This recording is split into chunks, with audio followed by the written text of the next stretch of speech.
ইমান গৰম পৰিছে, তাৰ বাবে ভাবিলোঁ আজি মেংগ' কুলফি বনাওঁ। হেল্ল' এভৰিৱান, আপোনালোকৰ কি খবৰ? নিশ্চয় ভাল।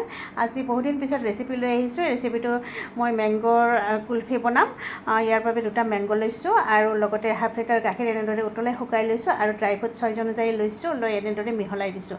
আনপিনে মই কাষ্টাৰ্ড পাউডাৰ ঠাণ্ডা গাখীৰত এনেদৰে মিহলাই এইখিনি মই গাখীৰত মিলাই দিছোঁ আৰু ঘন হ'বলৈ দিছোঁ। আৰু আনপিনে মই চাওক, এতিয়া আমটো ধুনীয়াকৈ মই এই আমটো ধুনীয়াকৈ গুটিটো এনেদৰে উলিয়াই ল'ম।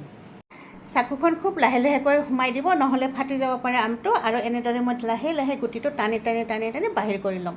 আৰু এনেদৰে খুব সহজে বাহিৰ হৈ আহে। আৰু গ্লাছ এটাত ৰাখি দিছোঁ। 2টা আম এনেদৰে মই কৰি লৈছোঁ। এতিয়া মই এইখিনি লাহে লাহে এনেদৰে ভৰাই দিম গোটেইখিনি। এয়া চাওক, মই 2টা কাপত ধুনীয়াকৈ সজাই দিছোঁ।